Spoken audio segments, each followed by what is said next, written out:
Hello दोस्तों, study with अनु में मैं आपका स्वागत करती हूँ। कैसे हैं आप सब? आई होप आप सब स्वस्थ होंगे, मस्त होंगे और अपनी पढ़ाई लिखाई में व्यस्त होंगे। तो जैसे कि आपको पता है, ये आपकी हिस्ट्री की क्लास है और इसमें हम पढ़ते हैं अपनी हिस्ट्री और हम पढ़ रहे हैं राष्ट्रीय आंदोलन। तो राष्ट्रीय आंदोलन से सबसे ज़्यादा क्वेश्चंस पूछे जाते हैं और इसलिए हम इसको सबसे पहले इस टॉपिक को हम पढ़ रहे हैं और इससे हम क्वेश्चन लगा रहे हैं। तो आपको पता है 500 प्लस प्रश्नों की श्रृंखला है इसकी।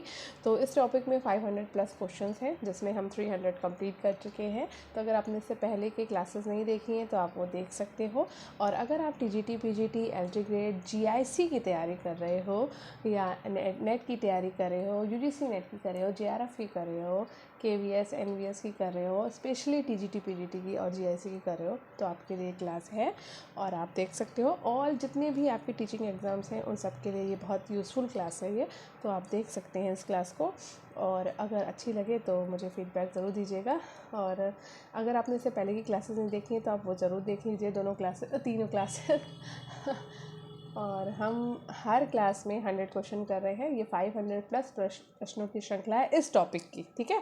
इसके बाद हम जब नेक्स्ट टॉपिक करेंगे उसमें अलग श्रृंखला होगी। तो जितने भी इम्पॉर्टेंट टॉपिक्स, इम्पॉर्टेंट नहीं, जिससे सबसे ज़्यादा क्वेश्चन पूछे जाते हैं तो मैंने वहाँ से शुरू किया है। तो सबसे ज़्यादा राष्ट्रीय आंदोलन से पूछे जाते हैं तो मैंने यहीं से ही क्लास को स्टार्ट किया है। हम 300 क्वेश्चन कंप्लीट कर चुके हैं, यानी आपके 3 क्लासेस हो चुकी हैं, ठीक है। और आज है ये आपकी 4th क्लास और आज हम 301 से शुरू करेंगे और 400 तक कंप्लीट करेंगे, ठीक है। तो चलिए शुरू करते हैं। और 100 क्वेश्चन में 500 प्लस की श्रृंखला रखा था मैंने नाम। तो मैं चाहती थी कि 500 प्लस क्वेश्चन मैं चाहती तो करा देती, लेकिन फिर मुझे लगा ये कोई मैराथन क्लास नहीं करा रही हूँ, मैं आराम से करा रही हूँ। डिस्क्रिप्शन अच्छे से पढ़ना है और डिस्क्रिप्शन से ही हमारे बहुत सारे नोट्स भी तैयार हो जाते हैं और हमें बहुत सारे क्वेश्चंस के आंसर भी मिल जाते हैं। तो इसलिए मैंने सोचा कि 100 करेंगे ना तो बोर भी नहीं होंगे, आराम से क्लास भी चलेगी। और मैं नहीं चाहती यार कि 3, 4, 5 घंटे, 6 घंटे की क्लास हो आपकी। तो 1 घंटे से अंदर ही अंदर मैं देने की कोशिश करती हूँ क्लास। और अगर थोड़ी बहुत बड़ी हो जाती है तो आप 12 स्पीड पर चला के देख लीजिएगा, ठीक है। और सुन लीजिएगा, बहुत इंपॉर्टेंट क्वेश्चंस हैं, इंपॉर्टेंट है क्लास। आपको इधर उधर भागने की ज़रूरत नहीं पड़ेगी। आप स्टडी विद अनु के साथ कनेक्टेड रहिए। हिस्ट्री के लिए, पॉलिटी के लिए और भी सब्जेक्ट्स के लिए तो आप मेरे साथ कनेक्ट रह सकते हैं। स्पेशली हिस्ट्री और पॉलिटी के लिए तो आपको कहीं भी भागने की ज़रूरत नहीं है, मैं सब कुछ करा दूँगी, ठीक है। इसी के साथ और ऐसे ही मैं पॉलिटी की भी श्रृंखला चला रही हूँ, तो आप उसको भी देख सकते हैं अगर आपका पॉलिटी सब्जेक्ट है तो, ठीक है। तो चलिए शुरू करते हैं आपकी क्लास। बहुत सारी बातें हो गई हैं और मैंने पहली वीडियो में यानी पहली क्लास में काफ़ी कुछ बता दिया था, तो थोड़ा थोड़ा हर उसमें बताना पड़ता है क्योंकि काफ़ी सारे हमारे दोस्त नए जुड़ते हैं हमसे। और स्टडी विद अनु के साथ जुड़ने के लिए, स्टडी विद अनु के साथ कनेक्टेड रहने के लिए बहुत बहुत आप सबका धन्यवाद। प्लीज़ क्लास को शेयर कर दिया करिए, कमेंट ज़रूर किया करिए, फीडबैक ज़रूर दिया करिए, ठीक है। तो चलिए शुरू करते हैं आज की अपनी क्लास। स्टार्ट करने से पहले अगर आप मेरे चैनल यानी स्टडी विद अनु में नए हैं तो आज मैंने पेन का कलर कर लिया है चेंज, ठीक है। तो अगर आप स्टडी विद अनु में नए हैं तो स्टडी विद अनु को सब्सक्राइब कर लीजिए और बेल आइकन को कर लीजिए प्रेस, ठीक है। चलिए स्टार्ट करते हैं। पहला क्वेश्चन है आज का, किस गवर्नर जनरल ने ये घोषित किया कि बहादुर शाह की मृत्यु के पश्चात मुगल राजा की उपाधि से वंचित रहेंगे? तो ये किया था कैनिंग ने।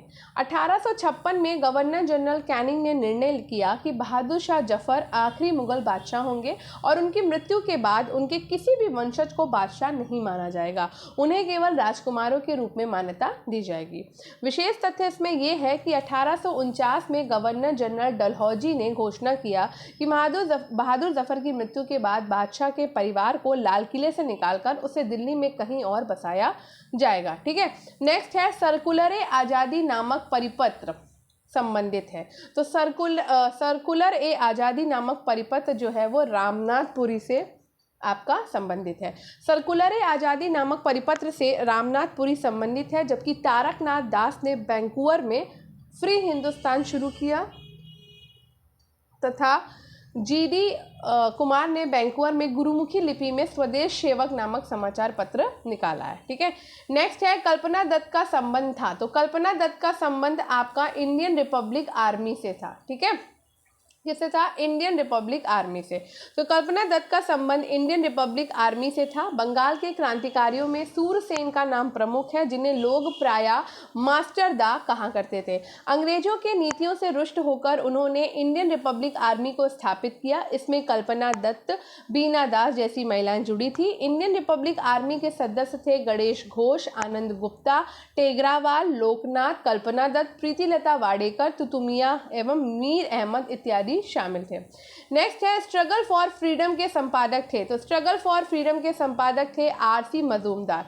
स्ट्रगल फॉर फ्रीडम के संपादक आरसी मजूमदार थे। विपिन चंद्र, सतीश चंद्र, जदुनाथ सरकार विभिन्न इतिहासों के लेखक हैं। जदुनाथ सरकार ने शिवाजी मराठा इतिहास के बारे में अधिक लिखा है, जबकि विपिन चंद्र ने स्वतंत्रता संघर्ष के बारे में महत्वपूर्ण जानकारियां दी हैं। नेक्स्ट है कांग्रेस समाजवादी पार्टी का प्रथम सम्मेलन हुआ था। तो ये हुआ था अक्टूबर 1934 में। कांग्रेस समाजवादी पार्टी की स्थापना अक्टूबर 1934 में कांग्रेस के भीतर हुई थी। इसका प्रथम सम्मेलन अक्टूबर 1934 में हुआ था। जवाहरलाल नेहरू का झुकाव समाजवाद की ओर था और एक सम्मेलन में उन्होंने कहा, मैं समाजवाद में विश्वास रखता हूं।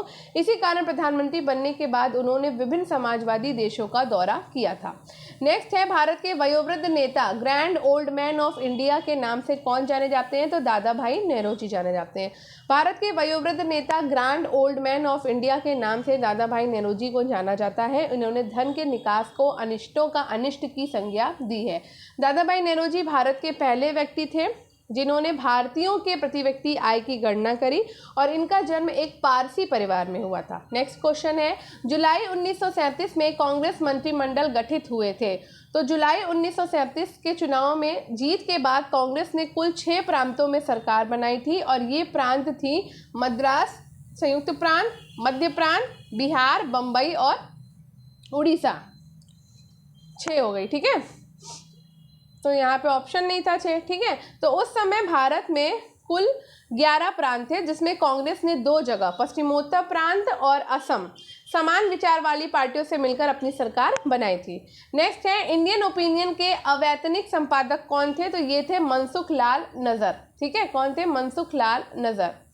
तो मनसुख लाल नजर इंडियन ओपिनियन के अवैतनिक संपादक के रूप में जाने जाते हैं। गांधी जी अपने दक्षिण अफ्रीका प्रवास के दौरान इस पत्रिका का प्रकाशन आरंभ किया था, जो भारतीयों में काफ़ी लोकप्रिय थी, ठीक है। आगे बढ़ते हैं।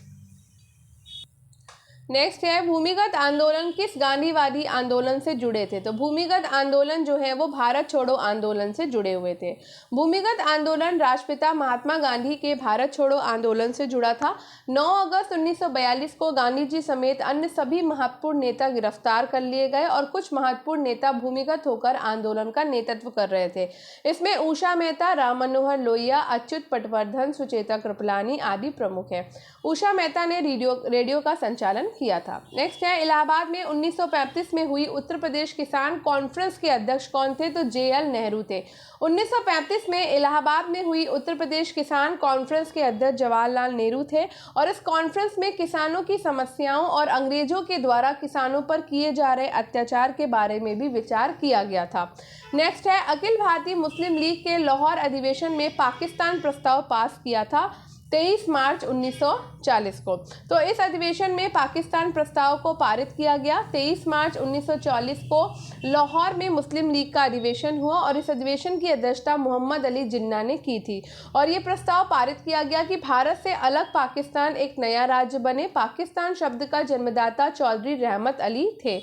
लोक सेवा आयोग ने प्रथम कुंजी में विकल्प डी को सही माना था, ठीक है। आगे बढ़ते हैं। निम्न में से कौन भारत में मजदूर संघ आंदोलनों से जुड़े थे? तो ये जुड़े थे आपके BP वाडिया और NM जोशी। भारत में मजदूर संघ आंदोलन से BP वाडिया और NM जोशी जुड़े थे। 1918 में BP वाडिया के द्वारा गठित मद्रास लेबर यूनियन भारत का प्रथम आधुनिक मजदूर संगठन था। विट्ठल भाई पटेल स्वराज पार्टी के प्रमुख नेता थे और स्वराज पार्टी की स्थापना मोतीलाल नेहरू और चित्तरंजन दास ने की थी, ठीक है। नेक्स्ट है अहमदाबाद टेक्सटाइल लेबर एसोसिएशन की स्थापना निम्न के द्वारा की गई थी। तो अहमदाबाद टेक्सटाइल लेबर एसोसिएशन की स्थापना इसमें से कोई नहीं है। तो गांधी जी ने 1918 में अहमदाबाद टेक्सटाइल लेबर एसोसिएशन की स्थापना की थी। ठीक है, तो Gandhi ji textile labour association के माध्यम से मजदूरों की दशा को सुधारना चाहते थे और उनके जीवन में नई चेतना लाना चाहते थे, जो उस समय की सबसे बड़ी ट्रेड यूनियन थी। और इसी संस्था की स्थापना के दौरान गांधी जी ने अपने प्रसिद्ध ट्रस्टीशिप सिद्धांत का प्रतिपादन किया था। बंगाल में कृषक प्रजा पार्टी के संस्थापक थे, कौन थे? तो फजलुल हक थे। बंगाल में कृषक प्रजा पार्टी के संस्थापक फजलुल हक थे। फजलुल हक 1904 में कांग्रेस में शामिल हुए, किंतु बाद में मुस्लिम लीग के सदस्य बन गए। इन्होंने गोलमेज के पहले और दूसरे सम्मेलन में मुस्लिम लीग का प्रतिनिधित्व किया था और ये 1937 से 1943 ईस्वी तक बंगाल के मुख्यमंत्री भी रहे हैं।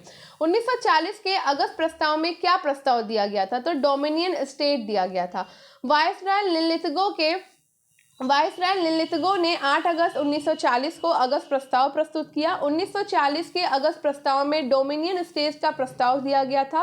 अंग्रेजों के प्रस्ताव को भारत की सभी राजनीतिक पार्टियों ने अस्वीकार कर दिया था और अंततः अगस्त प्रस्ताव बहुत सफल नहीं हुआ। औपनिवेशिक भारतीय इतिहास में तेलंगाना आंदोलन संबंधित था, तो किसान आंदोलन से संबंधित था। औपनिवेशिक भारतीय इतिहास में तेलंगाना आंदोलन किसान आंदोलन से संबंधित था।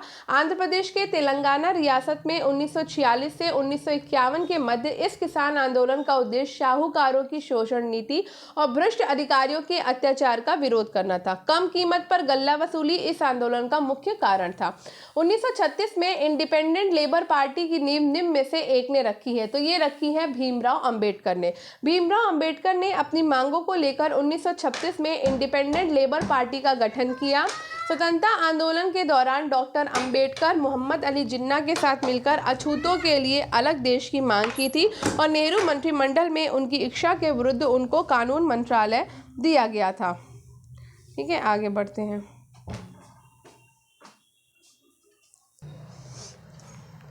1938 में पारित ट्रेड डिस्प्यूट्स एक्ट का संबंध मुख्य रूप से संबंधित था, तो ये आपका संबंधित था हड़तालों पर रोक से। ठीक है, तो 1938 में पारित ट्रेड डिस्प्यूट एक्ट का संबंध मुख्य रूप से हड़तालों पर रोक से संबंधित था।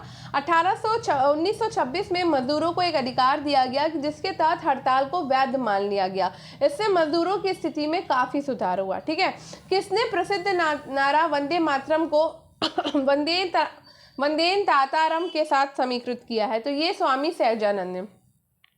स्वामी सहजानंद ने प्रसिद्ध नारा वंदे मातरम को वंदेत्र दातारम के साथ समीकृत किया था। स्वामी सहजानंद एक राष्ट्रवादी नेता थे। नेक्स्ट है, भारत में पहली भारतीय सिविल सेवा परीक्षा 1922 में हुई थी, तो कहाँ पर हुई थी? तो ये हुई थी इलाहाबाद में। 1922 में भारत में पहली बार भारतीय सिविल सेवा परीक्षा इलाहाबाद में हुई थी। भारत में सिविल सेवा का जन्मदाता कॉर्नवालिस को माना जाता है और कॉर्नवालिस ने भारत में 1793 में स्थायी बंदोबस्त यानी कि भू राजस्व व्यवस्था को लागू किया था। किसने लंदन में ईस्ट इंडियन एसोसिएशन की स्थापना की थी? तो लंदन में ईस्ट इंडियन एसोसिएशन की स्थापना की थी दादा भाई नेरोजी ने। दादा भाई नेरोजी अपने जीवन काल में सामाजिक और राजनीतिक रूप से सक्रिय रहे। उन्होंने 1855 से 1869 तक लंदन में प्रवास किया और इसके लिए उन्होंने लंदन इंडियन एसोसिएशन और ईस्ट इंडिया एसोसिएशन को स्थापित किया है।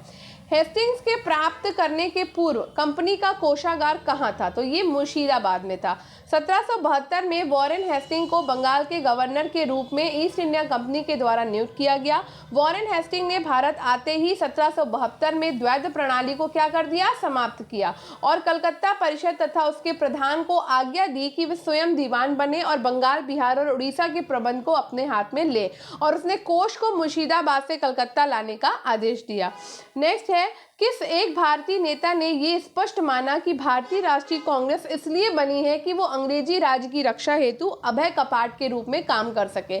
तो ये कहा था लाला लाजपत राय ने। कांग्रेस नेतृत्व की आवेदन निवेदन नीति की असफलता ने देश के अंदर और कांग्रेस के अंदर असंतोष पैदा कर दिया। लाला लाजपत राय का मानना था कि भारतीय राष्ट्रीय कांग्रेस इसलिए बनी है कि वो अंग्रेजी राज की रक्षा हेतु अभय कपाट के रूप में काम कर सके। नेक्स्ट क्वेश्चन है, बाल गंगाधर तिलक के द्वारा राष्ट्रीयता को बढ़ावा देने हेतु अखबार निकाला जाता था, तो ये अखबार निकाला जाता था केसरी नाम से। तो तिलक प्रथम राष्ट्रवादी नेता थे जिन्होंने जनता से निकट संबंध स्थापित करने का प्रयत्न किया किया, उन्होंने शिवाजी और गणपति त्यौहार शुरू किए ताकि जनता में राष्ट्र सेवा की भावना जागे। उन्होंने अपने विचारों के प्रसार के लिए 2 समाचार पत्र, एक अंग्रेजी में मराठा और मराठी में केसरी आरंभ किए थे। ठीक है, तो मराठा अगर पूछा जाए तो आप अंग्रेजी भाषा लगाओगे, और अगर केसरी पूछा जाए तो आप मराठी भाषा लगाओगे। ठीक। लाठी क्लब की स्थापना की थी, उन्होंने क्या की थी? लाठी क्लब की स्थापना। नेक्स्ट है, किसने उदारवादी नेताओं की नीतियों को राजनीतिक भिक्षावृत्ति की संज्ञा दी थी? तो ये दी थी बाल गंगाधर तिलक ने। बाल गंगाधर तिलक ने उदारवादी नेताओं की नीतियों को राजनीतिक भिक्षावृत्ति की संज्ञा दी थी। तिलक गरम दल के नेता थे, इसी कारण अंग्रेजों के नीतियों की आलोचना करते थे, जिसके कारण उन्हें जेल भी जाना पड़ा था। इन्हें लोग भारत का बेताज बादशाह कहते थे। उन्होंने अखाड़े, लाठी क्लब और गो हत्या विरोधी सभाएं स्थापित की थी। नेक्स्ट है, निम्नलिखित को कालक्रम में लगाइए और नीचे दिए गए कूट से सही उत्तर को चुनिए। तो भाई दांडी मार्च आपकी 1931 में 30 में हुई है। जलियांवाला बाग 1919 में हुआ था।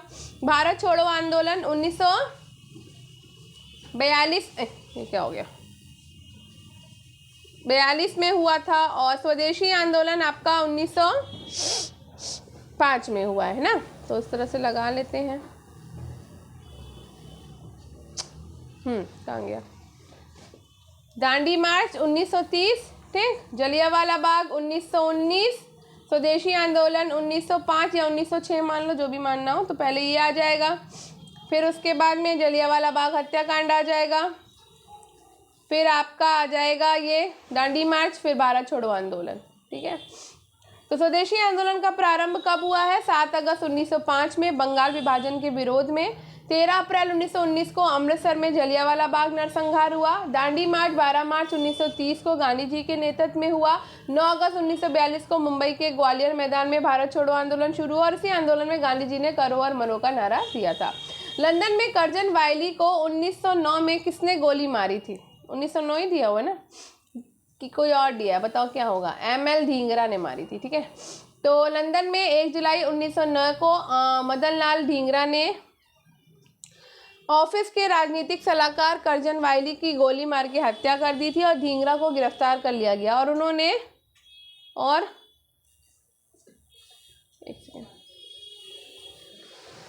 और उन्हें फांसी दे दी गई। इसके बाद वीर सावरकर को गिरफ्तार करके भारत ले जाया गया ताकि उन पर नासिक षड्यंत्र कांड का मुकदमा चले। ठीक है, नेक्स्ट है, मुस्लिम लीग ने कब पृथक मुस्लिम राज्य की मांग की थी? तो मुस्लिम लीग ने जो है 19 मार्च 1940 में पृथक मुस्लिम राज्य की मांग की। तो 23 मार्च 1940 को मुस्लिम लीग का अधिवेशन हुआ, और इसकी अध्यक्षता मोहम्मद अली जिन्ना ने की थी। इस अधिवेशन में भारत से अलग एक मुस्लिम राज्य यानी कि राष्ट्र पाकिस्तान की मांग की गई। जिन्ना ने अधिवेशन में भाषण देते हुए कहा कि वे अलग मुस्लिम राष्ट्र के अतिरिक्त और कुछ स्वीकार नहीं करेंगे। महात्मा गांधी ने 1922 में असहयोग आंदोलन क्यों वापस ले लिया था? क्योंकि चौरी चौरा वाली घटना हुई थी, चौरी चौरा में हुई हिंसा के कारण। तो 4 फरवरी 1922 को संयुक्त प्रांत में गोरखपुर जिले में चौरी चौरा नामक स्थान पर, जहां किसानों के एक जुलूस पर गोली मारे जाने के कारण क्रुद्ध भीड़ ने थाने में आग लगा दी, जिसमें थानेदार सहित 21 सिपाहियों की मृत्यु हो गई। इस घटना से आहत होकर गांधी जी ने 12 फरवरी को बारदोली में असहयोग आंदोलन को स्थगित कर दिया था। वर्तमान समय में चौरी चौरा कांड की तिथि 4 फरवरी मानी जा रही है। इसके पहले ये तिथि 5 फरवरी 1922 मानी जाती थी। ठीक है, हम या तो स्वतंत्र भारत लेंगे या इसके प्रयास में मर जाएंगे, ये नारा था महात्मा गांधी का। तो 7 अगस्त 1942 को बम्बई में कांग्रेस का अधिवेशन हुआ, जिसकी अध्यक्षता अबुल कलाम आज़ाद कर रहे थे।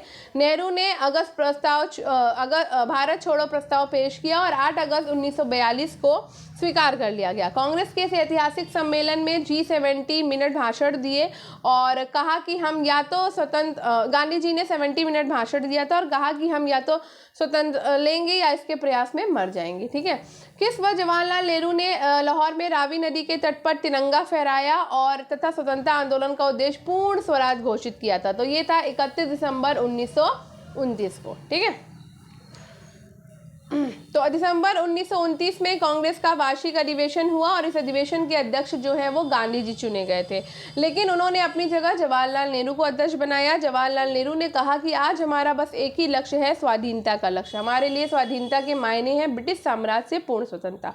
नेक्स्ट है, भारत की पूर्ण स्वतंत्रता का प्रस्ताव किस स्थान पर पारित किया गया? तो ये किया गया था लाहौर अधिवेशन 1929 में। तो दिसंबर 1929 में कांग्रेस का वार्षिक अधिवेशन लाहौर में हुआ और इस अधिवेशन में पूर्ण स्वराज स्वतंत्रता का प्रस्ताव पारित हुआ और इसी कांग्रेस की बैठक में 26 जनवरी 1930 को पूर्ण स्वाधीनता दिवस संपूर्ण भारत में मनाने का निश्चय किया गया। 1885 में बॉम्बे प्रेसिडेंसी एसोसिएशन का गठन किसने किया था? तो केटी तेलंग और फिरोज शाह मेहता ने। फिरोज शाह मेहता बदरुद्दीन तैयब जी के, केटी तेलंग और काशीनाथ त्र्यंबक के प्रयासों में बम्बई में 1885 में बॉम्बे प्रेसिडेंसी एसोसिएशन की स्थापना हुई थी। 31 जनवरी 1885 को बम्बई में नागरिकों की एक सभा जमशेद जी जीजी भाई की अध्यक्षता में बुलाई गई। सभा में इस एसोसिएशन का गठन हुआ और इसका उद्देश्य लोगों में राजनीतिक विचारों का प्रचार प्रसार करना था। नेक्स्ट है, सुभाष चंद्र बोस ने सिंगापुर में स्वाधीन भारत की सरकार गठित की थी 21 अक्टूबर 1943 में। तो सुभाष चंद्र बोस ने 2 जुलाई 1943 को सिंगापुर पहुंचे और 5 जुलाई 1943 को रासबिहारी बोस ने भारतीय स्वतंत्रता लीग की अध्यक्षता सुभाष चंद्र बोस को सौंप दी। 21 अक्टूबर 1943 को सुभाष चंद्र बोस ने आजाद हिंद फौज के सर्वोच्च सेनापति की हैसियत से सिंगापुर में स्वतंत्र भारत की अस्थायी सरकार की स्थापना की थी। नेक्स्ट है, स्वतंत्र भारत के प्रथम भारतीय गवर्नर जनरल कौन थे? तो ये थे सी राजगोपालाचारी। स्वतंत्रता के समय भारत के गवर्नर जनरल माउंटबेटन थे। 1948 में उन्होंने त्यागपत्र देकर इंग्लैंड वापस चले गए और उसके बाद प्रथम भारतीय गवर्नर जनरल के रूप में चक्रवर्ती राजगोपालाचारी की नियुक्ति हुई। ये स्वतंत्र भारत के अंतिम गवर्नर जनरल भी रहे हैं। 26 नवंबर 1949 को संविधान सभा के द्वारा भारत को संविधान अंगीकृत किया गया और गवर्नर जनरल का पद समाप्त किया गया।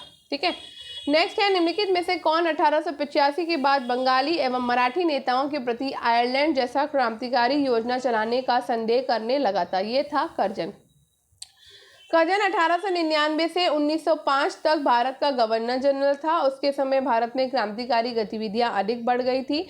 महाराष्ट्र में पूना की घटना और बंगाल में हो रहे आंदोलन के मद्देनजर कर्जन को संदेह होने लगा, बंगाली और मराठी नेता आयरलैंड जैसी क्रांतिकारी गतिविधि चला रहे हैं। किस अधिनियम को भारत में काला कानून कहा गया है? तो रॉलेट एक्ट 1919 को काला कानून कहा गया। भारत में बढ़ रही क्रांतिकारी गतिविधियों को कुचलने के लिए सरकार ने 1917 में सिडनी रॉलेट की अध्यक्षता में एक समिति गठित की, जिसका उद्देश्य क्रांतिकारी गतिविधियों को कुचलने के लिए एक प्रभावी योजना का निर्माण करना था। इस समिति के सुझावों पर मार्च 1919 में पारित विधेयक को रॉलेट एक्ट के नाम से जाना गया है। रॉलेट अधिनियम के द्वारा अंग्रेजी सरकार जिसको चाहे जब तक चाहे बिना मुकदमा चलाए जेल में बंद रख सकती थी।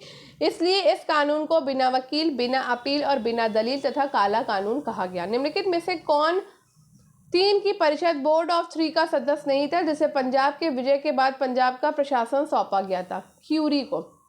पंजाब विजय के पश्चात गवर्नर जनरल डलहौजी ने पंजाब का प्रशासन देखने के लिए 3 सदस्यीय परिषद का गठन किया। इस परिषद के सदस्य जॉन लॉरेंस, रॉबर्ट मॉन्टगोमरी और सन हेनरी लॉरेंस थे। भारतीय राजनीति में सर्वप्रथम बिना प्रतिनिधित्व के कर नहीं के अमेरिकन नारे का किसने प्रयोग किया? ये किया था दादा भाई नेरोजी ने। तो भारतीय राजनीति में सर्वप्रथम बिना प्रतिनिधित्व के कर नहीं नामक अमेरिकन नारे का प्रयोग दादा भाई नेरोजी ने किया था। दादा भाई नेरोजी आधुनिक भारत के प्रथम ऐसे राष्ट्रवादी नेता थे जिन्होंने गहरे शोध और विश्लेषण के आधार पर यह सिद्ध किया कि ब्रिटेन भारत का आर्थिक शोषण कर रहा है और प्रतिवर्ष एक निश्चित रकम इंग्लैंड ले जाई जा रही है। इसके परिप्रेक्ष्य में ही उन्होंने अपनी ड्रेन थ्योरी का प्रतिपादन किया था। ठीक है, नेक्स्ट है, कौन सी अंतर्राष्ट्रीय घटना ने भारतीय राष्ट्रीय आंदोलन को सर्वाधिक प्रभावित किया? तो रूस और जापान युद्ध ने। रूस जापान युद्ध पहली बार 1904 और 1905 के मध्य में हुआ था और इस युद्ध में जापान की विजय हुई। इस युद्ध के पश्चात रूसी क्रांति की शुरुआत हो गई थी और दूसरा रूस जापान युद्ध 1945 में हुआ था और इन दोनों ही युद्धों ने भारतीय राष्ट्रीय आंदोलन को अत्यधिक प्रभावित किया था। ठीक है, निम्नलिखित में से किसने 2 बार भारतीय राष्ट्रीय कांग्रेस के अधिवेशनों की अध्यक्षता की थी? तो ये की थी विलियम वेडरबर्न ने। भारतीय राष्ट्रीय कांग्रेस के निम्नलिखित अधिवेशनों की अध्यक्षता विलियम वेडरबर्न ने अध्यक्षता की थी। 5वां दिसंबर 1889 बम्बई में और 25वें की थी दिसंबर 1910 में इलाहाबाद में। निम्नलिखित में से कौन सविनय अवज्ञा आंदोलन से संबद्ध नहीं था? तो लाला हरदयाल नहीं थे। गांधी जी ने 12 मार्च 1930 को अपने 78 चुने हुए अनुयायियों के साथ साबरमती आश्रम अहमदाबाद से अपनी ऐतिहासिक दांडी मार्च शुरू किया। 5 अप्रैल 1930 को 243 मील लंबी यात्रा करके दांडी पहुंचे और 6 अप्रैल 1930 को दांडी में अवैध रूप से नमक बनाकर नमक कानून तोड़ा। इस आंदोलन में गांधी जी के साथ सरोजनी नायडू, सी राजगोपालाचारी, अब्बास तैयब जी आदि नेताओं ने भाग लिया था। निम्नलिखित में से किसने अपना राजनीतिक जीवन उदारवादी के रूप में शुरू किया परंतु बाद में उसके आलोचक बन गए? तो वो थे विपिन चंद्र पाल। 1906 के बाद भारतीय राजनीति में कांग्रेस के अंदर उग्रवादी दल के उदय के साथ साथ देश में क्रांतिकारी दलों का आविर्भाव हुआ। उग्रवादी विचारधारा के 4 प्रमुख नेता थे। कौन कौन से? बाल गंगाधर तिलक, लाला लाजपत राय, विपिन चंद्र पाल और अरविंद घोष। विपिन चंद्र पाल ने अपना राजनीतिक जीवन उदारवादी के रूप में शुरू किया परंतु बाद में उसके आलोचक बन गए थे। निम्नलिखित में से किसने गांधी इरविन समझौते यानी प्रस्ताव को कराची के भारतीय राष्ट्रीय कांग्रेस के अधिवेशन 1931 में प्रस्तुत किया था? तो ये किया था जवाहरलाल नेहरू ने। ठीक है, तो कांग्रेस ने वायसराय के साथ बातचीत के लिए गांधी जी अधिकृत किया। गांधी जी और इरविन के बीच लंबी बातचीत के तहत 5 मार्च 1931 को दोनों के बीच एक समझौते पर हस्ताक्षर हुए जिसे गांधी इरविन समझौते के रूप में जाना जाता है। इस समझौते के प्रस्ताव को कराची के भारतीय राष्ट्रीय कांग्रेस के अधिवेशन 1931 में जवाहरलाल नेहरू ने प्रस्तुत किया और इस प्रस्ताव को पारित किया गया। 1930 मुस्लिम लीग अधिवेशन में अध्यक्षीय भाषण किसने दिया था? तो ये मोहम्मद इकबाल ने दिया था। कवि मोहम्मद इकबाल को मुसलमानों के लिए पृथक राष्ट्र विचार का प्रवर्तक माना जाता है। सर्व इस्लाम की भावना से पता नहीं क्या लिखा होकर इकबाल ने 1930 के अखिल भारतीय मुस्लिम लीग के इलाहाबाद अधिवेशन में अपने अध्यक्षीय संबोधन में उन्होंने कहा कि यदि यह सिद्धांत स्वीकार कर लिया जाता है कि भारतीय मुसलमान अपने देश में अपनी संस्कृति और परंपराओं के पूर्ण और स्वतंत्र का अधिकार है तो मेरी इच्छा ये होगी कि पंजाब, पश्चिमी प्रांत, सिंध और बलूचिस्तान को मिलाकर एक पृथक राज्य बना दिया जाए। ब्रिटिश साम्राज्य के अंदर अथवा बाहर एक उत्तर पश्चिमी भारतीय मुस्लिम राज्य का गठन मुझे कम से कम उत्तर पश्चिमी भारतीय मुसलमानों का अंतिम लक्ष्य प्रतीत होता है। निम्नलिखित में से किसने लाला लाजपत राय को प्रिंस एमंग पीस मेकर्स कहा है? तो ये कहा था मोतीलाल नेहरू ने। मोतीलाल नेहरू ने लाला लाजपत राय को प्रिंस एमंग पीस मेकर्स कहा था। लाला लाजपत राय का जन्म 28 जनवरी 1965 में हुआ और 1865 में हुआ। इन्हें पंजाब केसरी कहा जाता था। इन्होंने पंजाब नेशनल बैंक की स्थापना किया था। ये भारतीय राष्ट्रीय कांग्रेस में गरम दल के प्रमुख नेता थे। इन्होंने 1928 में साइमन कमीशन के विरुद्ध एक प्रदर्शन में हिस्सा लिया जिस दौरान लाठी चार्ज में ये घायल हो गए और अंततः इनकी मृत्यु हो गई थी। होर्डिंग पर बम फेंकने वाले क्रांतिकारी का नाम बताइए? तो वो थे रास बिहारी बोस। तो कलकत्ता में दिल्ली राजधानी परिवर्तन के समय 22 नवंबर 1912 को बंगाल के महान क्रांतिकारी रास बिहारी बोस ने होर्डिंग पर बम फेंकने की योजना बनाई थी। नेक्स्ट है प्रथम स्नातक महिला जिसने 1890 में कांग्रेस अधिवेशन को संबोधित किया था। तो वो थी कादम्बिनी गांगुली। कादम्बिनी गांगुली प्रथम स्नातक महिला थी जिन्होंने भारतीय राष्ट्रीय कांग्रेस के 6ठे अधिवेशन यानी कि कलकत्ता दिसंबर 1890 को संबोधित किया था। ठीक है, नेक्स्ट क्वेश्चन है भारत का दूसरा गवर्नर जनरल कौन था? तो भारत के दूसरे गवर्नर जनरल कहलाते हैं मेटकॉफ। ठीक है, तो भारत का पहला गवर्नर जनरल विलियम बेंटिक था जो कि 1828 से 1835 तक रहा और दूसरा गवर्नर जनरल बने थे मेटकॉफ जो कि 1835 से 1836 तक रहे। मेटकॉफ के कार्यकाल में समाचार पत्रों से प्रतिबंध हटा दिया गया और इसे समाचार पत्रों का मुक्तिदाता कहा जाता है। ठीक है, 1835 से 36 के बीच में। बाल गंगाधर तिलक को किसने भारतीय असंतोष का जनक कहा है? तो ये कहा है वैलेंटाइन शिरोल ने। एंग्लो इंडियन नौकरशाही बाल गंगाधर तिलक को विद्रोही समझती थी। वैलेंटाइन शिरोल ने उन्हें भारत में अशांति का जन्मदाता कहा था। तिलक शिरोल पर मानहानि का मुकदमा चलाने के उद्देश्य से इंग्लैंड गए थे। यद्यपि वे मुकदमा हार गए किंतु इसका व्यापक प्रभाव हुआ। नेक्स्ट है संयुक्त प्रांत का प्रीमियर प्रधानमंत्री 1937 में कौन बना? तो ये बने थे गोविंद वल्लभ पंत। जनवरी फरवरी 1937 में हुए प्रांतीय विधानमंडलों के चुनाव में अपने प्रतिद्वंदी दलों का सफाया करते हुए कांग्रेस ने 5 प्रांतों मद्रास, संयुक्त प्रांत, मध्य प्रांत, बिहार और उड़ीसा में पूर्ण बहुमत प्राप्त किया। संयुक्त प्रांत का प्रीमियर अर्थात प्रधानमंत्री 1937 ईस्वी में गोविंद वल्लभ पंत को बनाया गया था। नेक्स्ट है 1918 में गांधी जी के द्वारा अहमदाबाद मिल हड़ताल में हस्तक्षेप के कारण मजदूरों की आय में वृद्धि हुई, तो 35% की वृद्धि हुई थी। चंपारण की सफलता के बाद गांधी जी के सत्याग्रह का अगला प्रयोग 1918 में अहमदाबाद की एक कॉटन मिल में मालिकों और मजदूरों के बीच मजदूरी बढ़ाने को लेकर चल रहे विवाद में हस्तक्षेप करना था। यह विवाद जो है वो प्लेग बोनस को लेकर था। उत्पाद लागत, मुनाफा और मजदूरों के जीवन निर्वाह खर्च की गहराई से अध्ययन करने के बाद गांधी जी ने घोषणा की कि मजदूरों को 35% बोनस मिलना चाहिए।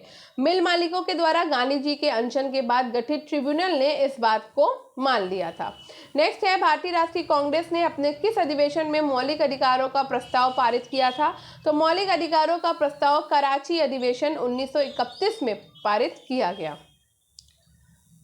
तो गांधी इरविन समझौता, दिल्ली समझौते को मंजूरी देने के लिए सरदार वल्लभ भाई पटेल की अध्यक्षता में 29 मार्च 1931 को कांग्रेस का कराची अधिवेशन हुआ और इसी अधिवेशन में पहली बार कांग्रेस के द्वारा मौलिक अधिकारों और राष्ट्रीय आर्थिक कार्यक्रमों में संबद्ध प्रस्ताव पारित किए गए। इस अधिवेशन में पारित मूल अधिकारों और आर्थिक कार्यक्रम पर संकल्प जवाहरलाल नेहरू ने प्रारूपित किया था और एम.एन. रॉय ने इसमें सहयोगी की भूमिका निभाई थी।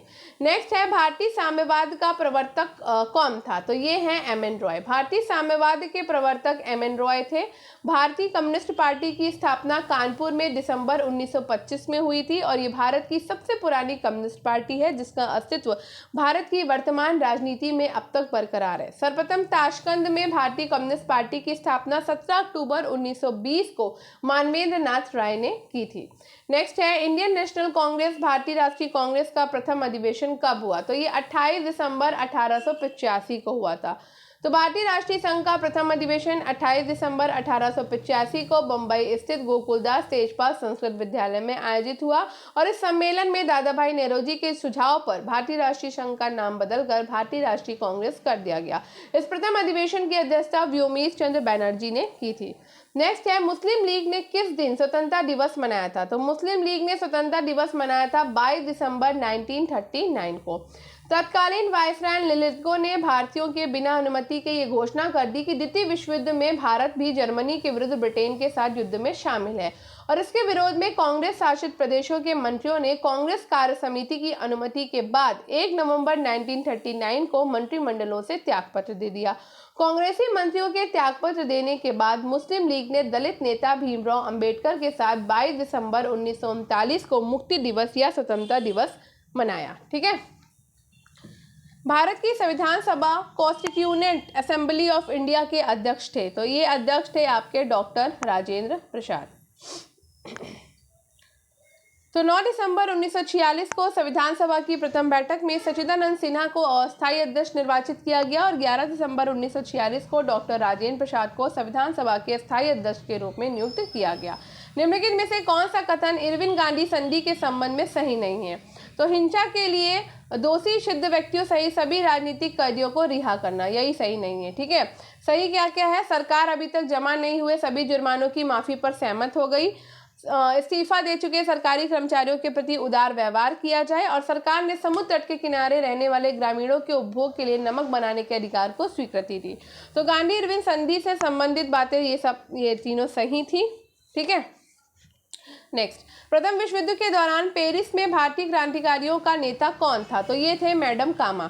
तो 1905 में लंदन में इंडिया होम रूल सोसाइटी के संस्थापक श्यामजी कृष्ण वर्मा की सहयोगी थी मैडम भीकाजी रुस्तम के.आर. कामा, जिन्हें मदर ऑफ इंडियन रिवॉल्यूशन भी कहा जाता है, ने प्रथम विश्व युद्ध के दौरान पेरिस में भारतीय क्रांतिकारियों का नेतृत्व किया था। नेक्स्ट क्वेश्चन है, पाकिस्तान नाम सबसे पहले किसने इजाद किया है? तो ये रहमत अली ने इजाद किया है और एक क्वेश्चन हायर एजुकेशन एग्जाम में पूछा गया है, यूपी पीसीएस में पूछा गया है। यूपी पीसीएस प्री 2003 में, 2004 में, टीजीटी हिस्ट्री 2009, 2003, 2001 में पूछा गया और पीजीटी हिस्ट्री 2004 में भी पूछा गया। 1 2 3 4 5 6 7 बार ये क्वेश्चन पूछा गया कि पाकिस्तान नाम सबसे पहले किसने इजाद किया? तो ये रहमत अली ने किया है। 1933 से 1935 ईस्वी के बीच ब्रिटेन के कैम्ब्रिज विश्वविद्यालय में पढ़ने वाले चौधरी रहमत अली नामक एक मुस्लिम छात्र ने एक पर्चा जारी कर पृथक राज्य पाकिस्तान की परिकल्पना को जन्म दिया। रहमत अली द्वारा पाकिस्तान की इस परिकल्पना में पंजाब, अफगान प्रांत, कश्मीर, सिंध और बलूचिस्तान शामिल थे। भारतीय राष्ट्रीय आंदोलन की निम्नलिखित घटनाओं को नीचे दिए गए कूट के अनुसार कालानुक्रम में व्यवस्थित कीजिए। तो गांधी इरविन समझौता कब हुआ? 1931 में। पूना समझौता भी आपका 1931 में ही हुआ है। भारतीय राष्ट्रीय कांग्रेस का कराची अधिवेशन भी आपका 1931 में हुआ है, और व्यक्तिगत सत्याग्रह भी। तो चलो देख लेते हैं डेट। तो गांधी इरविन समझौता कब हुआ है? मार्च 1931 में, जिसमें सरकार ने वादा किया कि हिंसात्मक अपराधियों के अतिरिक्त सभी राजनीतिक कैदी छोड़ दिए जाएंगे, अपहरण की हुई संपत्ति वापस कर दी जाएगी, समुद्र तट की एक निश्चित सीमा के अंतर्गत नमक तैयार करने की अनुमति दी जाएगी और कांग्रेस द्वितीय गोलमेज सम्मेलन में भाग लेगी आदि। ठीक। गांधी इरविन समझौते दिल्ली समझौते का मंजूरी देने के लिए 29 मार्च 1931 को कराची में कांग्रेस की बैठक हुई। ठीक। कराची सत्र एक यादगार सत्र बन गया और इसी सत्र में पहली बार कांग्रेस ने मौलिक अधिकारों और राष्ट्रीय आर्थिक कार्यक्रमों में संबद्ध प्रस्ताव पारित किए। 1932 में गांधी और अंबेडकर के बीच में पूना समझौता हुआ। हाँ, 1932 में हुआ था। इस समझौते के अंतर्गत दलित वर्गों के लिए पृथक निर्वाचक मंडल समाप्त कर दिया गया और व्यक्तिगत सत्याग्रह हुआ है आपका 1940 में प्रारंभ हुआ। नेक्स्ट है, किसने रानी विक्टोरिया को भारत की साम्राज्ञी घोषित कराया? तो ये कराया था लिटन ने। लिटन के शासनकाल 1876 से 1878 के समय में भारत में भयंकर अकाल पड़ा। मद्रास, बम्बई, मैसूर, हैदराबाद, पंजाब, मध्य भारत का अधिकांश भाग इस अकाल से ध्वस्त हो गया। इस अकाल में लाखों व्यक्ति मारे गए और सरकार ने अकाल पीड़ितों की सहायता के लिए जो व्यवस्था की वो पर्याप्त सिद्ध नहीं हुई। उसी समय 1876 में सम्राट पद कानून के अंतर्गत रानी विक्टोरिया को भारत की साम्राज्ञी पद प्रदान किया गया। इसकी घोषणा के हेतु लिटन ने जनवरी 1877 को दिल्ली में एक बड़े दरबार का आयोजन किया और दरबार की शान शौकत पर अत्यधिक धन व्यय किया गया, और वो भी उस समय जबकि भारत के अधिकांश लोगों में गंभीर अकाल पड़ रहा था। इसमें भारत में तीव्र असंतोष हुआ और इसी समय से लाला लाजपत राय और सुरेंद्रनाथ बनर्जी ने अपना जन आंदोलन आरंभ किया। नेक्स्ट है, तिलक की मृत्यु पर किसने कहा मेरा सबसे मजबूत बचाव चला गया? तो ये कहा था महात्मा गांधी ने। तिलक ने लाला लाजपत राय और विपिन चंद्र पाल के साथ मिलकर राष्ट्रवादी और उग्रवादी दल का गठन किया। ये दल उदारवादी दल की पुरानी पीढ़ी की नरम नीति का विरोधी था। यदि भारतीय राजनीति में उग्रवाद का जन्म प्लेग के फूटने और 1897 में अधिकारियों की कठोर नीति के कारण हुआ, जैसा कि श्रीमती एनी बेसेंट का विचार है, तो उस समय परिवर्तन का श्रेय तिलक को ही है। तिलक ही पहला व्यक्ति था जिसने स्वराज की मांग स्पष्ट रूप से की। उनके शब्दों में स्वराज मेरा जन्मसिद्ध अधिकार है। ठीक है। नेक्स्ट क्वेश्चन है, अच्छा अभी इसमें है, और मैं इसे लेकर रहूंगा ने देश के कोने कोने में उत्तेजना की एक नई लहर उत्पन्न कर दी। वैलेंटाइन चिरोल उन्हें भारत में अशांति का जन्मदाता समझते थे और 1920 में तिलक की मृत्यु हो गई और उनके निधन पर गांधी जी ने कहा कि मेरा सबसे मजबूत बचाव चला गया 1920 में। ठीक है। निम्नलिखित में से किसने बंगभंग आंदोलन के लिए उकसाया? तो कर्जन ने जो है वो बंगभंग आंदोलन के लिए उकसाया था। कर्जन की नीति मुख्यतः बंगाल विभाजन और उसकी कटु भाषा ने भारतीयों में तीव्र असंतोष उत्पन्न कर दिया। बंगाल विभाजन के विरोध में भारत में एक तीव्र आंदोलन उठा। बंगाल विभाजन के अवसर पर विदेशी वस्तुओं का बहिष्कार और स्वदेशी वस्तुओं का प्रयोग आंदोलन प्रारंभ हुए, जो कांग्रेस ने भविष्य में अंग्रेजी शासन के विरुद्ध संघर्ष करने में मुख्य साधन के रूप में प्रयोग किए। बंगाल में विभिन्न स्थानों पर विदेशी वस्तुओं को जलाया गया। धोबियों ने विदेशी वस्त्रों को धोने से इनकार कर दिया। सार्वजनिक सभाएं की गई। वस्तुतः भारतीयों ने अपने संघर्ष का आरंभ बंगाल विभाजन के अवसर पर आरंभ किया। निसंदेह उससे उग्र राष्ट्रवाद को बढ़ावा मिला है।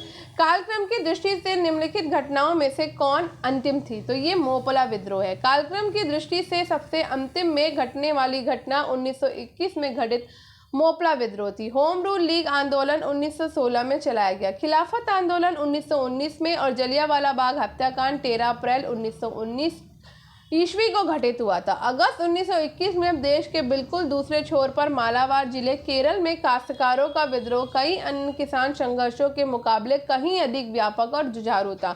इनकी भी समस्याएं अवध प्रांत के किसानों जैसी थी। जमींदार जब चाहते उन्हें बेदखल कर देते, मनमाना लगान वसूलते और तरह तरह के अत्याचार करते। 19वीं सदी में भी मोपला किसानों ने जमींदारों के खिलाफ संघर्ष किया और जो विद्रोह 1921 में फूटा वो पहले से एकदम अलग पैमाने पर था। नेक्स्ट है, निम्नलिखित कथनों पर विचार कीजिए और नीचे दिए गए कूट से सही उत्तर को चुनिए। श्रीमती एनी बेसेंट ने ब्रिटिश शासन के विरुद्ध होम रूल आंदोलन संगठित किया। वो एक नारे के आधार पर सभी वर्गों के लोगों को संगठित करना चाहती थी। तो ये है ए और आर दोनों सत्य हैं और ए की सही व्याख्या आर है। एनी बेसेंट ने सितंबर 1916 में होम रूल लीग का गठन किया और वो इसके द्वारा सभी वर्गों के लोगों को संगठित करना चाहती थी। उन्होंने जनसभाएं और सम्मेलन आयोजित किए। उनकी मांग थी जिस तरह से गोरे उपनिवेशों में वहां की जनता को अपनी सरकार बनाने का अधिकार दिया गया, भारतीय जनता को भी स्वशासन का अधिकार मिले। होम रूल की मांग पूरी तरह धर्मनिरपेक्षता पर आधारित थी। तिलक के शब्दों में अंग्रेज हो या मुसलमान, यदि वो उस देश की जनता के हित के लिए काम करता है तो वो हमारे लिए पराया नहीं। इस परायेपन का धर्म या व्यवसाय से कोई रिश्ता नहीं, कि सीधे साधे हितों से जुड़ा प्रश्न है। होम रूल आंदोलन की सबसे बड़ी उपलब्धि ये रही कि इसने भावी राष्ट्रीय आंदोलन के लिए जुझारू योद्धा तैयार किया। होम रूल आंदोलन ने उत्तर प्रदेश, गुजरात, सिंध, मद्रास, मध्य प्रांत और बरार जैसे अनेक नए क्षेत्रों को राष्ट्रीय आंदोलन में शामिल किया। मुस्लिम लीग का प्रथम अध्यक्ष कौन था? मुस्लिम लीग का प्रथम अध्यक्ष था मुश्ताक हुसैन। मुस्लिम लीग की स्थापना नवाब सलीमुल्लाह के नेतृत्व में 30 दिसंबर 1906 को ढाका में हुआ था। इसके प्रथम अध्यक्ष वकार उल मुल्क मुश्ताक हुसैन थे और नवाब सलीमुल्लाह इसके संस्थापक अध्यक्ष थे। भारतीय राष्ट्रीय कांग्रेस के प्रमुख नेताओं को रियासती राज्यों को स्वतंत्र दर्जा दिए जाने का विचार पसंद नहीं आया। ऐसा माना गया था कि उनके स्वतंत्र राज्यों के रूप में अस्तित्व से भारत के एक प्रगतिशील राष्ट्र बनने पर कोई प्रभाव नहीं पड़ेगा। तो ये है ए सही है, लेकिन आर गलत है। भारतीय राष्ट्रीय कांग्रेस के प्रमुख नेताओं को रियासती राज्यों को स्वतंत्र दर्जा दिए जाने का विचार पसंद नहीं आया। ये कथन सही है, जबकि दिया गया कारण गलत है। सविनय अवज्ञा आंदोलन के दौरान सरोजनी नायडू ने कहां पर नमक डिपो पर धावा बोलने के लिए सत्याग्रहियों का नेतृत्व किया था? तो ये किया था धरसना में। सरोजनी नायडू ने दर्शना नामक डिपो पर धावा बोलने के लिए सत्याग्रहियों का नेतृत्व किया था। वे कांग्रेस की प्रथम भारतीय महिला अध्यक्ष कानपुर 1925 में भी थी। दर्शना के भयानक रूप का उल्लेख करते हुए पत्रकार मिलर ने लिखा कि संवाददाता के रूप में पिछले 18 वर्ष में असंख्य नागरिक विद्रोह देखे हैं, लेकिन दर्शना जैसा भयानक दृश्य मैंने अपने जीवन में कभी नहीं देखा। नेक्स्ट है, निम्नलिखित में से किस अधिवेशन में मुस्लिम लीग ने एक प्रस्ताव पारित किया जिसमें बकरीद के अवसर पर गोवध को निषिद्ध किया था? तो ये 1919 के मुस्लिम लीग के अमृतसर अधिवेशन में। प्रथम विश्व युद्ध के बाद रॉलेट कानूनों के विरोध में और खिलाफत और असहयोग आंदोलन के दौरान राष्ट्रवादी धारा और मजबूत हुई और हिंदू मुस्लिम एकता के नारे लगने लगे। मुस्लिम लीग ने 1919 के अमृतसर अधिवेशन में प्रस्ताव पारित कर बकरीद के अवसर पर गोवध को निषिद्ध कर दिया। मुस्लिम लीग ने हिंदू मुस्लिम एकता को ध्यान में रखकर ये प्रस्ताव पारित किया था कि मानो सारी दुनिया को दिखाने के लिए कि हिंदू मुसलमान एक हैं। प्रसिद्ध आर्य समाजी नेता स्वामी श्रद्धानंद को दिल्ली की जामा मस्जिद के मंच से भाषण करने के लिए आमंत्रित किया गया और डॉक्टर सैफुद्दीन किशलू को अमृतसर के स्वर्ण मंदिर की चाबियां सौंप दी गई। हिंदू मुस्लिम की जय की आंधी पूरे देश में बहने लगी। भूस्वामी, सांप्रदायवादी और भूतपूर्व नौकरशाही मुस्लिम लीग से अपना संबंध तोड़ने लगे। लीग का मार्च खिलाफत समिति के कारण दिन प्रतिदिन कम होने लगा। खिलाफत आंदोलन तो था धार्मिक, लेकिन वो मुस्लिम जनता और मध्य वर्ग में राष्ट्रीय तथा साम्राज्यवाद विरोधी भावना जमाने में सहायक हुआ। वो पहला व्यक्ति कौन था जिसने स्वदेशी आंदोलन की विचारधारा की वकालत की थी? तो वो था भोलानाथ चंद्र। सर्वप्रथम बंगाल के भोलानाथ चंद्र ने स्वदेशी आंदोलन की विचारधारा की वकालत की थी। उन्होंने विदेशी सामान का उपयोग न करने की सलाह दी थी। आर्य समाज के संस्थापक स्वामी दयानंद सरस्वती ने भी स्वदेशी का समर्थन किया था। 1905 के बनारस अधिवेशन में और बंगाल में स्वदेशी आंदोलन व बहिष्कार आंदोलन का समर्थन किया गया। तिलक, विपिन चंद्र पाल, लाला लाजपत राय और अरविंद घोष जैसे गर्मपंथी नेताओं के समर्थक इस आंदोलन को पूरे देश में फैलाना चाहते थे। महज वे स्वदेशी और बहिष्कार आंदोलन से ही संतुष्ट नहीं थे, वरन इसे एक राजनीतिक जनसंघर्ष का रूप देना चाहते थे। बंगाल विभाजन को समाप्त करने की मांग अब बहुत छोटा मुद्दा हो गया था, लेकिन नरमपंथी नेता अभी इसके लिए तैयार नहीं थे। नेक्स्ट है महात्मा गांधी की दांडी यात्रा के संदर्भ में निम्नलिखित में से कौन सत्य नहीं है। वो पैदल यात्रा थी, तो बिल्कुल वो पैदल यात्रा थी। 78 सत्याग्रहियों से ये आरंभ हुआ था, जिसमें हिंदू, मुस्लिम और ईसाई शामिल थे, तो बिल्कुल शामिल थे। इसका लक्ष्य नमक कानून का उल्लंघन था, बिल्कुल था। समुद्र के किनारे पहुंचकर महात्मा गांधी ने नमक बनाया, तो ये चीज गलत थी, नमक नहीं बनाया था। तो 12 मार्च 1930 को गांधी जी ने अपने 78 समर्थकों के साथ में दांडी के लिए पद यात्रा शुरू करी और 24 दिन में 241 मील की यात्रा करके अप्रैल में दांडी पहुंचकर एक मुट्ठी नमक उठाकर नमक कानून का उल्लंघन किया। गांधी जी, सरदार पटेल, जवाहरलाल नेहरू आदि सभी नेता गिरफ्तार कर लिए गए और विभिन्न स्थानों पर भारतीयों ने नमक कानून को तोड़ा, विदेशी वस्तुओं का बहिष्कार किया, शराब की दुकान बंद कराई, सरकार का भी दमन चक्र आरंभ हो गया और उस अवसर पर करीब 1 लाख व्यक्तियों को कारावास किया गया। इस आंदोलन में खान अब्दुल गफ्फार खां और उनके समर्थक खुदाई खिदमतगार सबसे आगे रहे। इस अवसर पर श्री तेज बहादुर और डॉक्टर जयकर ने समझौता कराने का प्रयत्न किया, लेकिन संभव नहीं हो सका, क्योंकि सरकार बिना किसी शर्त के आंदोलन की समाप्ति चाहती थी, जिसके लिए कांग्रेस तत्पर नहीं थी। भारतीय राष्ट्रीय कांग्रेस ने निम्नलिखित में से किस अधिवेशन में स्वदेशी के प्रस्ताव को अपनाया था। तो ये अपनाया था कलकत्ता अधिवेशन 1906 में। तो भारतीय राष्ट्रीय कांग्रेस के 1905 के बनारस अधिवेशन की अध्यक्षता जो है वो गोपाल कृष्ण गोखले ने की थी। बनारस अधिवेशन में पहली बार सत्याग्रह को अपनाने का सुझाव दिया गया था, ठीक है।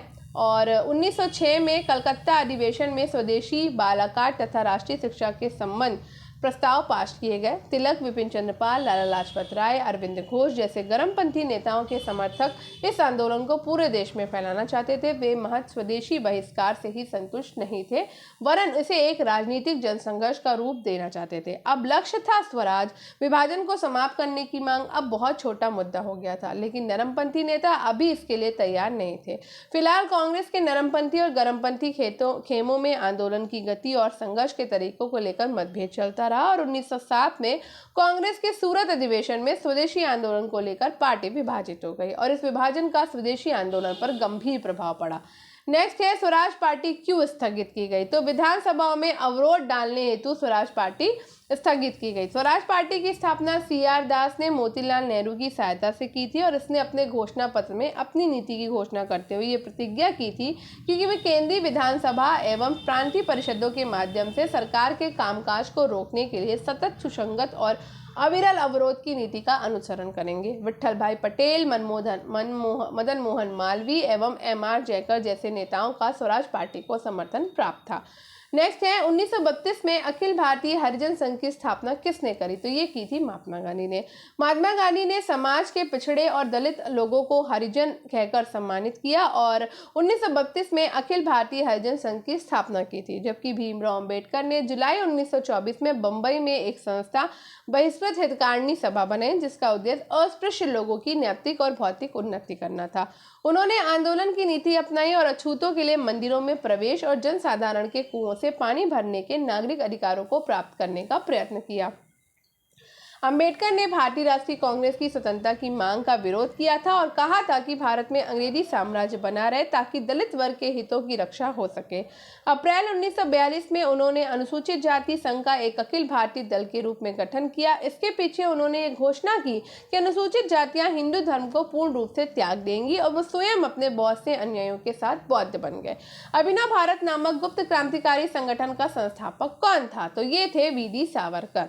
अंग्रेजों की नीतियों से असंतुष्ट होकर भारत में एक ऐसा वर्ग उत्पन्न हुआ जिसका विश्वास हिंसा में हो गया और ये भारत पे नवयुवकों का क्रांतिकारी वर्ग था, जिसके केंद्र स्थान पंजाब, महाराष्ट्र और बंगाल थे।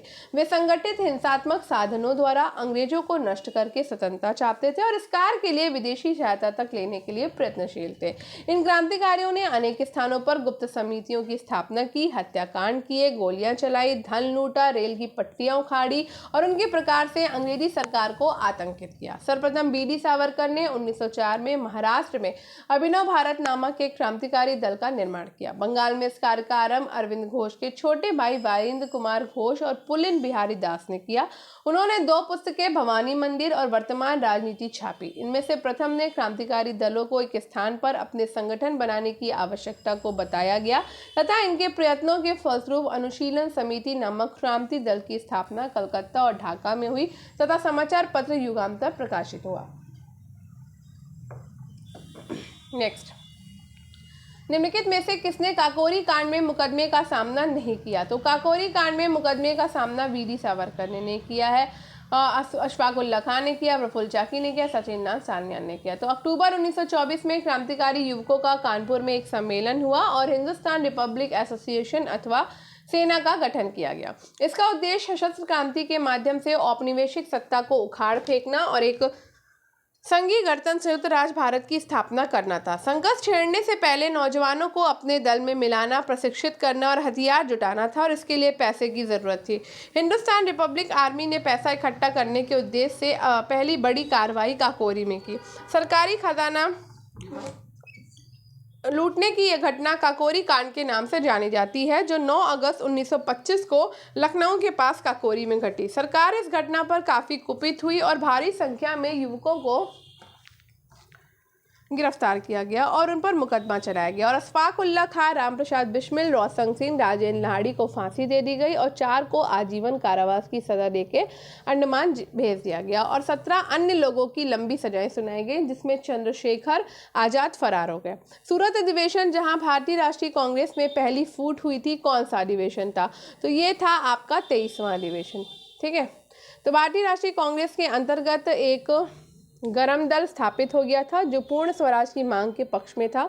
गरम दल एवं नरम दल के नेताओं के मतभेद बढ़ते जा रहे थे। 1906 में सभापति दादा भाई नौरोजी की कुशलता के कारण दोनों दलों में उस वर्ष संघर्ष होने से रुक गया, लेकिन कांग्रेस के 23वें 1907 सूरत अधिवेशन के अवसर पर दोनों दल में झगड़ा हो गया और उसी वर्ष सभापति के पद के लिए रास बिहारी बोस चुने गए, जबकि गरम दल वाले लाला लाजपत राय, जिन्होंने अपना नाम वापस ले लिया, को सभापति बनाना चाहते थे। परंतु मुख्य झगड़ा बहिष्कार, स्वदेशी और राष्ट्रीय शिक्षा के प्रश्न पर था, जिन्हें कांग्रेस अपने कलकत्ता अधिवेशन में स्वीकार कर चुकी थी। गरम दल के व्यक्ति इनके पक्ष में थे, जबकि नरम दल के व्यक्ति इनको पुनः स्वीकृति नहीं देना चाहते थे और इसी कारण दोनों में खुला झगड़ा हो गया और तिलक और उनके साथी कांग्रेस से पृथक कर दिए गए। हरिपुरा, जहां कांग्रेस ने 1938 में अधिवेशन किया था, कहाँ स्थित था? ये था गुजरात में। सुभाष चंद्र बोस राष्ट्रीय कांग्रेस के उदारवादी दल के कट्टर विरोधी थे। 1928 में भारतीय राष्ट्रीय कांग्रेस के कलकत्ता अधिवेशन के समय उन्होंने विशेष समिति में नेहरू रिपोर्ट के द्वारा अनुमोदित प्रादेशिक शासन स्वायत्तता के प्रस्ताव का डटकर विरोध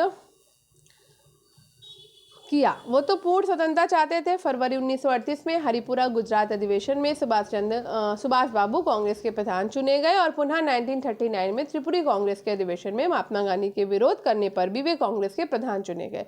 संभवतः गांधी जी की ये सबसे बड़ी हार थी, परंतु कांग्रेस कार्यकारिणी में महात्मा गांधी के समर्थकों का बहुमत था, अतः उन्होंने अप्रैल 1939 में कांग्रेस के प्रधान पद से त्यागपत्र दे दिया। नेक्स्ट है, निम्नलिखित में से कौन हिंदू महासभा का नेता नहीं था? तो हिंदू महासभा के नेता M.R. जयकर नहीं थे। वी.डी. सावरकर थे, भाई परमानंद थे और श्यामा प्रसाद मुखर्जी थे। तो 1915 में पंडित मदन मोहन मालवीय ने हिंदू महासभा की स्थापना हरिद्वार में करी। 1933 में अजमेर में हुए हिंदू महासभा सम्मेलन की अध्यक्षता भाई परमानंद ने की थी।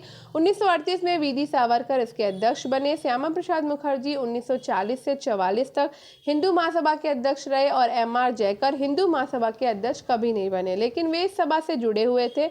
हिंदू महासभा के नेता सांप्रदायिकता फैलाने में पीछे नहीं रहे। 1920 के दशक के 2 मुख्य नरमपंथी हिंदू सांप्रदायिक नेता लाला लाजपत राय, मदन मोहन मालवीय राजनीतिक मंच पर अब मौजूद नहीं थे। लाला लाजपत राय की मृत्यु हो चुकी थी और मालवीय जी सक्रिय राजनीति से संन्यास ले चुके थे। चूंकि हिंदू सांप्रदायिकता को ऐतिहासिक कारणों से खत्म नहीं होना था, अतः उनकी बागडोर वी.डी. सावरकर के नेतृत्व वाली हिंदू महासभा ने संभाल ली। सावरकर हिंदुओं को चेतावनी दे रहे थे कि मुसलमान हिंदुओं को पदोन्नत करना चाहते हैं, उन्हें उनके ही देश में गुलाम बनाना चाहते हैं। भारतीय राष्ट्रीय कांग्रेस का प्रथम सचिव कौन था? तो भैया ये थे एलन ऑक्टेवियन ह्यूम।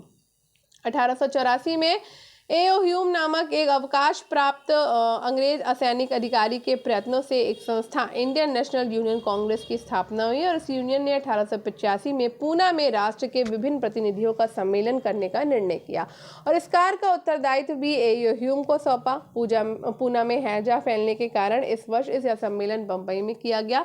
ये सम्मेलन दिसंबर 1885 में हुआ और वही अखिल भारतीय कांग्रेस नामक संस्था की स्थापना की गई।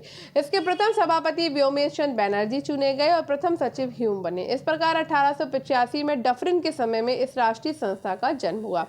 बंगाल विभाजन के निर्णय को निम्नलिखित में से किस तारीख को लागू किया गया? तो 16 अक्टूबर 1905 को। बंगाल विभाजन के निर्णय की घोषणा 19 जुलाई 1905 को वायसराय कर्जन के द्वारा की गई थी और ये विभाजन 16 अक्टूबर 1905 से प्रभावी हुआ। नेक्स्ट है कैम्ब्रिज पैम्पलेट का शीर्षक था। तो कैम्ब्रिज पैम्पलेट का शीर्षक था now or never are we live or perish forever. तो कैम्ब्रिज पैम्पलेट 1933 का शीर्षक था now or never are we to live or perish forever. इस पैम्पलेट में पाकिस्तान शब्द को प्रथम बार प्रस्तुत किया गया था।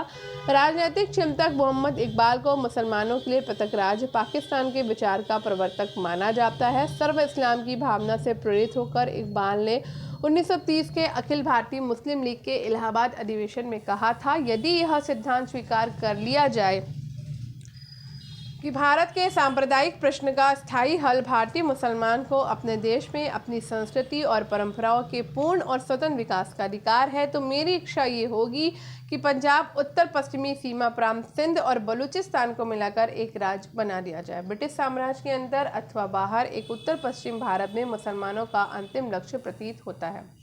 निम्नलिखित में से कौन सा कथन स्वदेशी आंदोलन के विषय में सत्य नहीं है? तो ये है, धोबियों ने विदेशी वस्त्रों को धोने का पक्ष लिया जिससे उनकी आय बढ़े। बंगाल विभाजन के विरोध में उत्पन्न आंदोलन नई राह पकड़ने लगा और नए लक्ष्य के लिए नए संघर्ष की राह, इसका आधार भी बहुत तेजी से मजबूत होने लगा। बारीसाल सम्मेलन 1906 के अध्यक्ष एस अब्दुल रसूल ने कहा था, पिछले 50 से 100 सालों के दौरान हम जो हासिल नहीं कर सके वो हमने 6 महीने में हासिल कर लिया है और हमें यहाँ तक पहुँचाया है बंगाल विभाजन ने। विभाजन जैसी शर्मनाक घटना से महान राष्ट्रीय आंदोलन स्वदेशी आंदोलन को जन्म दिया। स्वदेशी और बहिष्कार आंदोलन के द्वारा महिलाओं ने आंदोलन में भाग लिया, विदेशी चूड़ियाँ पहनना स्वीकार कर दिया। बंगाल में गणपति और शिवाजी त्योहार स्वदेशी के प्रचार के माध्यम बने। सभी रविन्द्रनाथ टैगोर ने इसी आंदोलन के दौरान आमा सोनार बांग्ला गीत की रचना करी। धोबियों ने भी विदेशी वस्त्रों को धोने से इनकार कर दिया। स्वदेशी आंदोलन में महिलाओं ने बढ़ चढ़ के हिस्सा लिया। उन्होंने विदेशी वस्त्रों और सामानों का बहिष्कार किया तथा शराब की दुकानों पर धरना दिया। बम का प्रदर्शन किसने लिखा था? तो बम का प्रदर्शन भगवती चरण बोरा ने लिखा। इसको छोड़ दो।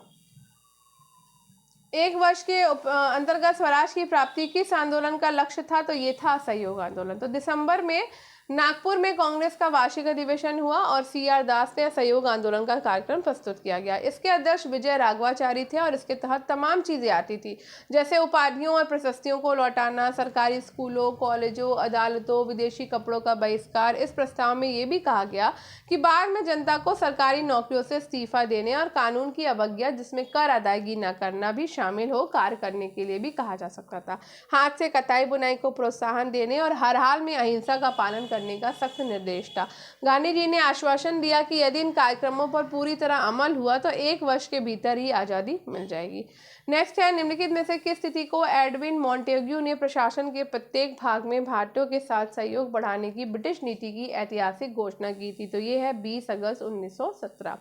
एडविन मॉन्टेग्यू ने 20 अगस्त 1917 को प्रशासन के प्रत्येक भाग में भारतीयों के साथ सहयोग बढ़ाने की ब्रिटिश नीति की घोषणा करी। इसे अगस्त घोषणा भी कहा जाता है। 1909 में इंग्लैंड में इंडिया काउंसिल के निम्नलिखित में से कौन सदस्य नियुक्त किए गए हैं? तो ये हैं केसी दास गुप्ता और सैयद हुसैन बिलग्रामी। पार्लियामेंटो सुधार अधिनियम 1909 के द्वारा 2 भारतीयों केसी दास गुप्ता और सैयद हुसैन बिलग्रामी को इंग्लैंड स्थित भारत परिषद में नियुक्त किया गया। अब यहाँ पे सूचियों को मिलाना है। तो Ghadar Party, Communist Party of India, Congress Socialist Party, Hindustan Socialist Republic Association. तो स्वतंत्रता पूर्व निर्मित संगठनों का कालानुक्रम है। एक मिनट ऊपर ही मिला देती हूँ। अरे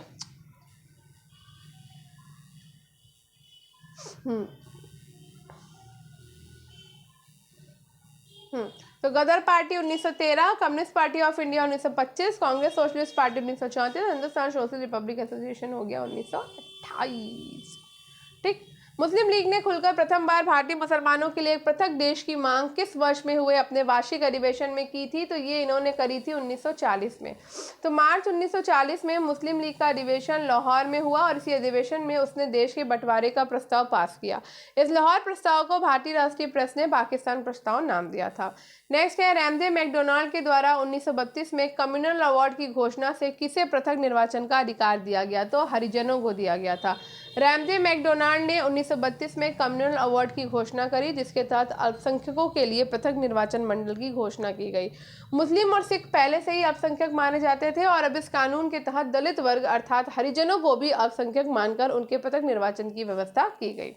नेक्स्ट है, निम्नलिखित में से किसने काकोरी कांड में मुकदमे का सामना नहीं किया गया है? तो ये चंद्रशेखर आजाद है। तो 9 अगस्त 1925 को काकोरी में 8 डाउन ट्रेन रोककर लूट ली गई, जिसमें एचआरए के द्वारा 10 क्रांतिकारी भेजे गए थे, किंतु मुकदमा 40 लोगों पर चला, जिसमें से चंद्रशेखर आजाद गिरफ्तार नहीं किए जा सके। ठीक है।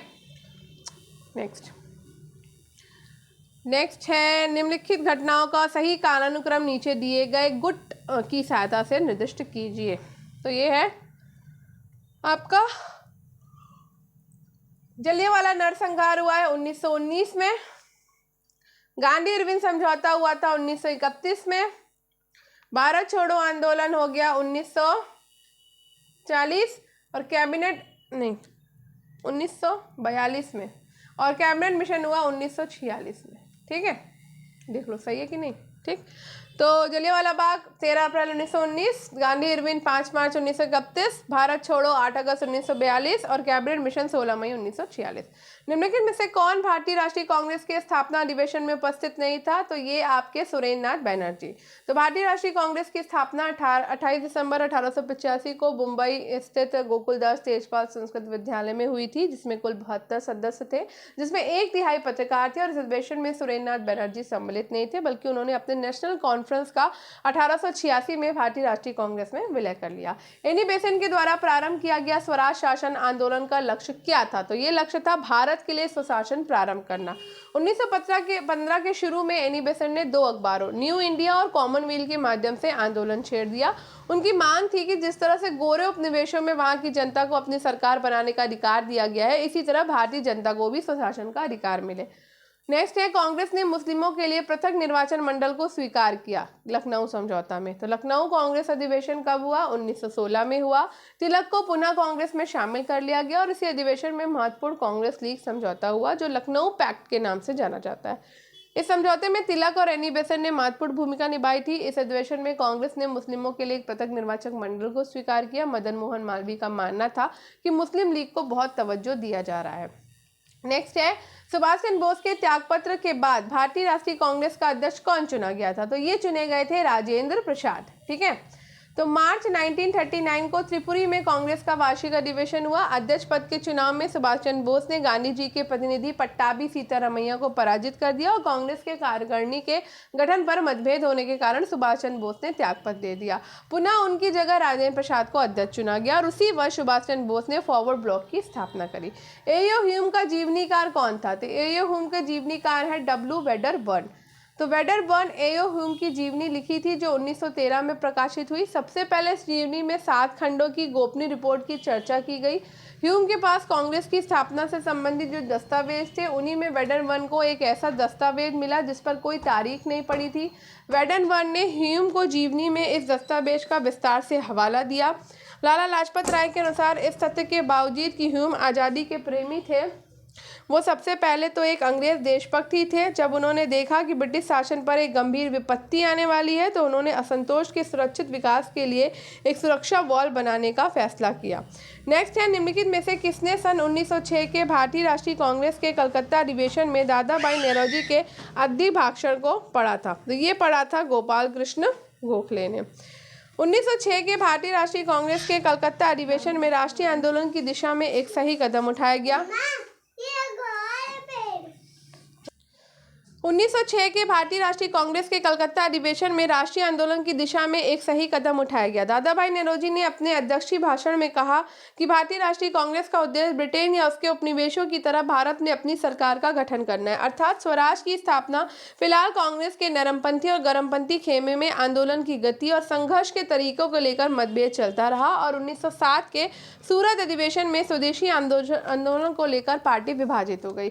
इस विभाजन का स्वदेशी आंदोलन पर गंभीर प्रभाव पड़ा और 1906 के भारतीय राष्ट्रीय कांग्रेस के अध्यक्ष दादा भाई नौरोजी थे और इनका अध्यक्षीय भाषण गोपाल कृष्ण गोखले ने पढ़ा था। ठीक है, आगे बढ़ते हैं। ये लास्ट क्वेश्चन है।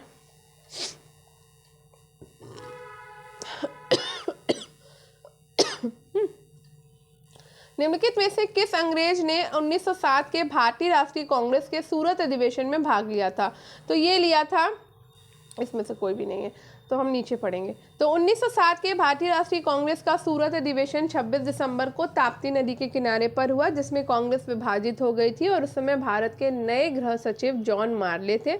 इन्होंने राष्ट्रीय आंदोलन को कमजोर करने के लिए एक वैकल्पिक नीति तैयार की। नरमपंथियों को दुलारने के बजाय उन्हें अपने साथ लेने की नीति अपनाई और इस नीति के 3 उद्देश्य थे: दमन, समझौता और उन्मूलन। एच.डब्ल्यू. नेविंसन नामक अंग्रेज जो पेशे से पत्रकार थे, उन्होंने 1907 के भारतीय राष्ट्रीय कांग्रेस के सूरत अधिवेशन में भाग लिया था। उन्होंने 27 दिसंबर को कांग्रेस के पंडाल में घटी घटना का विवरण भी दिया और इस अधिवेशन में नरमपंथियों के नेता फिरोज शाह मेहता और गरमपंथियों के नेता अरविंद घोष थे, परंतु अधिवेशन के अध्यक्ष रासबिहारी घोष थे और इस अधिवेशन में एकमात्र अंग्रेज थे। ठीक, तो पता चल गया सूरत अधिवेशन के अध्यक्ष कौन थे? रासबिहारी घोष, और इस अधिवेशन में एकमात्र अंग्रेज, और यही पूछा जा रहा है। तो इसी के साथ ही हमारा 400 प्रश्नों की क्वेश्चन आज कंप्लीट हो गए हैं। तो 500 प्लस प्रश्नों की श्रृंखला में हमने 400 क्वेश्चन कंप्लीट कर लिए हैं। तो 100 क्वेश्चन आज के भी ख़त्म होते हैं। अब कल हम करेंगे 401 से स्टार्ट और 500 पर फिनिश। उसके बाद जो 500 से उसके बाद आपके पता है 500 प्लस मैंने बोला है, तो ये आपका 501 से लेकर आई थिंक शायद 561 या 2 के आसपास क्वेश्चन है, तो वो आपके उसके अगली वाली क्लास में हो जाएंगे। ठीक है, तो अगर आज का ये क्लास पसंद आई हो तो वीडियो को लाइक, शेयर और चैनल को सब्सक्राइब करना बिल्कुल ना भूलें और स्टडी विद अनु के साथ कनेक्टेड रहिए और फीडबैक देना बिल्कुल मत भूलिएगा। ठीक है, और बताइएगा कि क्लास कैसी लग रही है आपको। मैं थोड़ा फास्ट भी कर देती हूँ, बीच में स्लो भी हो जाती हूँ और एक सांस में एक क्लास चलती है, मतलब जब शुरू करती हूँ एंड करने के बाद ही, मैं कोई एडिट वेडिट नहीं करती, तो बीच में जो भी नॉइस होता है उसके लिए मैं माफ़ी चाहती हूँ। मैं कुछ कर नहीं सकती हूँ और इसलिए मैं थोड़ा सा थक भी जाती हूँ कि एकदम कंटिन्यूसली 1 घंटे तक बोलते रहना आसान बात नहीं है मेरे लिए। तो चलिए मिलते हैं कल और फीडबैक ज़रूर दीजिएगा। ठीक है, चलिए बाय बाय।